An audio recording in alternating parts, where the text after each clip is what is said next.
กองประชุมใหญ่ครั้งที่3ของคณะพรรคคักฐานแผนกเทคโนโลยีและการสื่อสารแขวงบุรีรัมย์ไซแดจัดขึ้นอย่างเป็นทางการในวันที่27มีนาคม2025นี้อยู่ที่ห้องประชุมแผนกอุตสาหกรรมและการค้าแขวง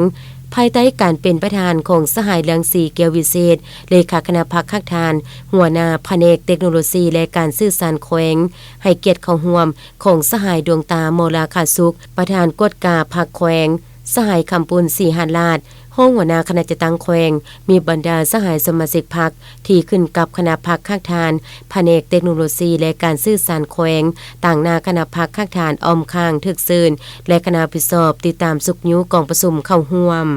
กองประชุมได้สรุปติราคาคืนการจัดตั้งปฏิบัติมาที่กองประชุมใหญ่ครั้งที่2ของคณะพรรคคักฐานแผนกเทคโนโลยีและการสื่อสารแขวงจากสหายวัฒนาสัญญาเสงผู้กวดกาคณะพรรคคักฐานในตลอดระยะ5ปีผ่านมา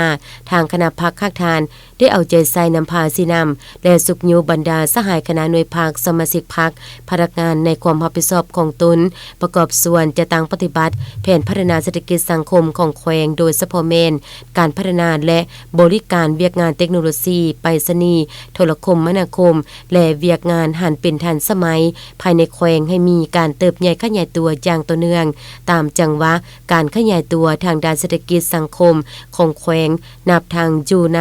ตัวเมืองและชนบทเขตห่างไกลโศกลีกนำสายเทคโนโลยีที่ทันสมัยเข้ามาพัฒนาเวียกงานของตนและปรับปรุงโคดการบริการให้มีความสะดวกว่องไว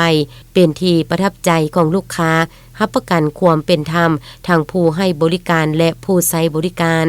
สุขยุบรรดาสาขาบริษัทโทรคมนาคมภายในแขวงขึ้นทะเบียนเลขไม้โทรศัพท์มือถือสำเร็จ 248,625 เลขไม้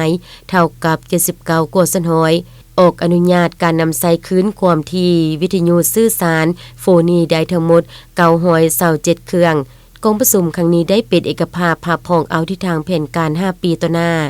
กองประชุมยังได้พร้อมการใส่สิทธิประชาธิปไตยของตนเลือกเอาเลขาคณะพรรคคักฐานสุดใหม่บนพื้นฐานหลักการล้มสุนประชาธิปไตยทางถูกต้องและสอดคล้องกับมาตรฐานเงื่อนไขที่กำหนดไว้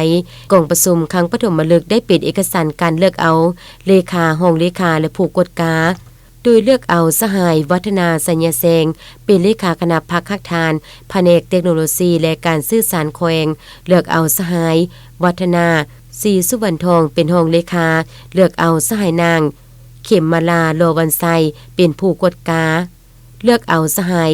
จันทศรบุญลมและสหายพงสวรรค์พรหมมาเทพเป็นกรรมการคณะพรรคคักฐาน